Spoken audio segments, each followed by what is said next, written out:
Benda-benda yang kita temui dalam kehidupan sehari-hari atau yang sering kita gunakan tersusun dari molekul-molekul kecil yang menyatu membentuk molekul-molekul yang sangat besar. Pohon adalah salah satu bentuk molekul besar yang tersusun oleh molekul-molekul kecil bernama monomer.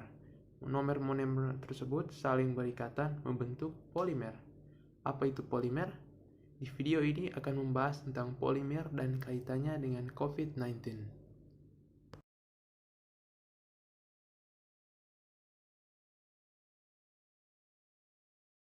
Hai guys, kembali dengan saya si Mia. Miau, au.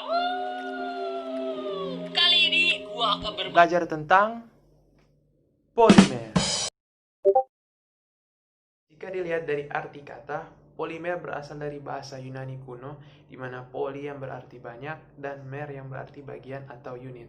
Dengan demikian, kita bisa menyimpulkan definisi dari polimer adalah molekul-molekul besar atau makromolekul yang tersusun atas molekul-molekul kecil atau monomer yang terangkai secara berulang. Polimer dapat digolongkan berdasarkan asalnya.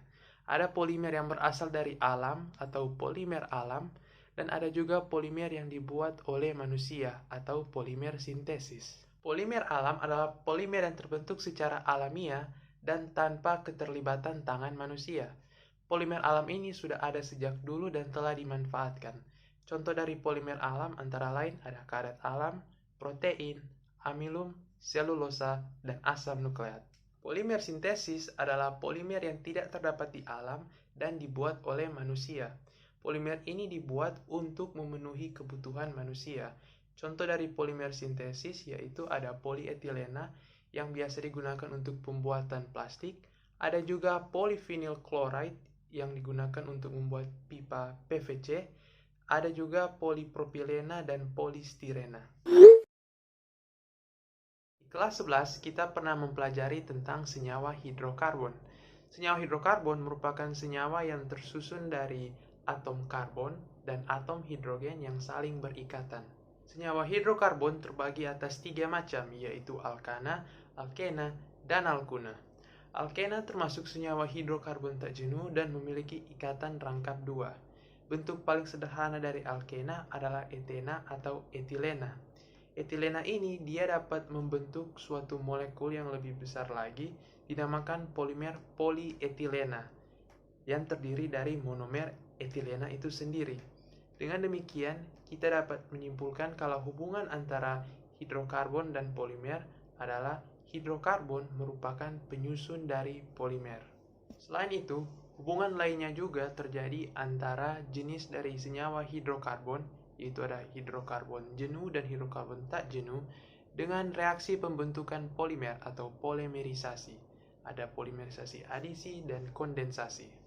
Hidrokarbon jenuh seperti alkana merupakan senyawa ikatan kovalen tunggal yang sangat sulit untuk melakukan reaksi polimerisasi karena tidak memiliki ikatan rangkap. Sebaliknya, hidrokarbon tak jenuh seperti alkena dan alkuna yang memiliki ikatan rangkap 2 atau 3 antar senyawa karbon mudah untuk melakukan reaksi polimerisasi secara adisi. Ada juga gugus fungsi yang berasal dari senyawa turunan hidrokarbon yang memiliki keterkaitan dengan reaksi pembentukan polimer secara kondensasi. Polimerisasi secara adisi terjadi karena adanya penambahan unit monomer secara terus-menerus atau berulang sampai membentuk sebuah polimer. Proses polimerisasinya terjadi pada monomer ikatan rangkap 2 atau ikatan rangkap 3 pada hidrokarbon tak jenuh, seperti alkena dan alkuna. Contoh dari polimerisasi adisi adalah pembentukan polietilena dari monomer-monomer etilena. Polimerisasi kondensasi merupakan hasil dari penggabungan monomer yang berbeda dan memiliki gugus fungsional. Gugus fungsional pada molekul-molekul yang berdekatan akan saling berinteraksi dan melepaskan molekul kecil seperti air dan HCl.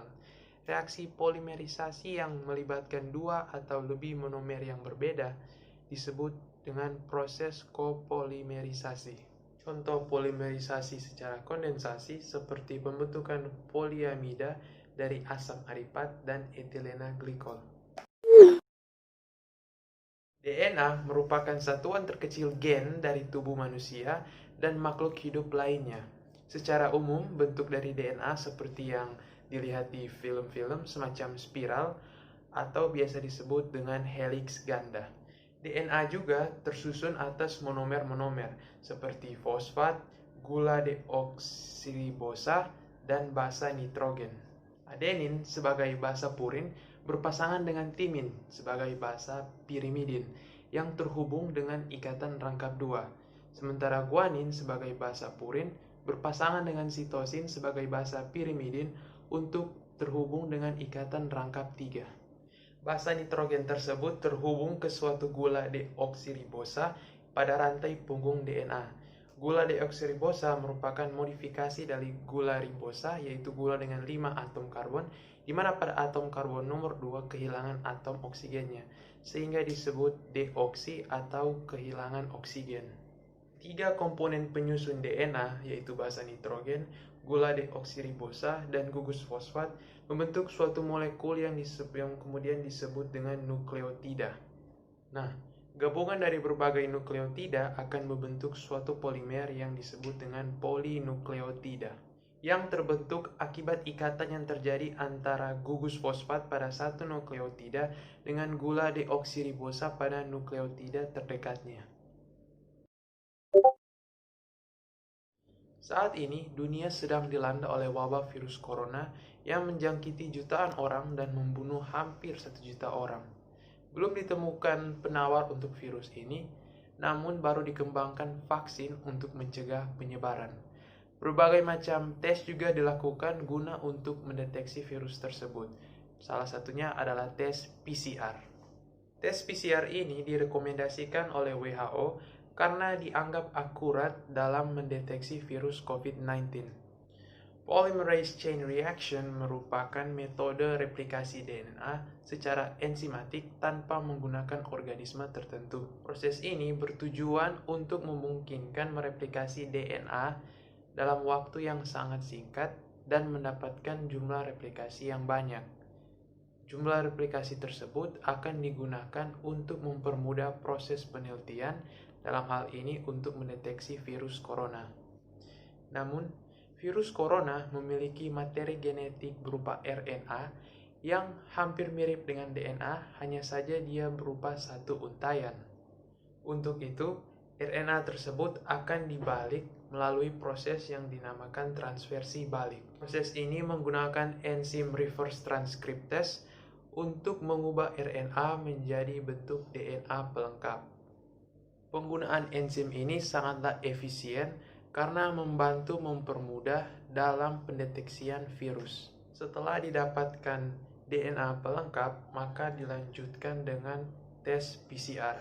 Tes PCR sendiri terbagi menjadi 3 tahap, yaitu pertama ada tahap denaturasi, kedua ada tahap annealing, dan terakhir ada tahap extension.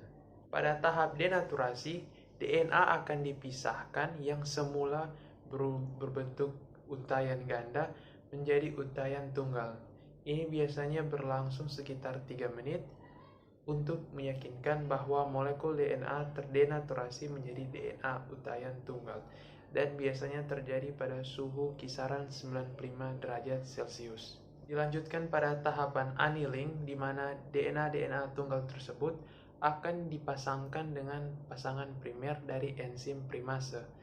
Setiap pasangan primer tersebut telah dipilih sedemikian rupa agar bersifat komplementer terhadap salah satu ujung gen yang diinginkan pada salah satu rantai. Jadi, masing-masing primer akan menempati ujung berbeda pada untai DNA. Pasangan primer ini akan membentuk ikatan hidrogen dengan sekuen komplementernya dan membentuk molekul untayan ganda yang stabil. Tahapan ini terjadi pada suhu 50 derajat Celcius, lebih dingin dari suhu sebelumnya karena dimaksudkan untuk memberi jeda bagi penempelan primer. Tahapan terakhir yaitu tahapan pemanjangan primer atau extension yang umumnya terjadi pada suhu 72 derajat Celcius.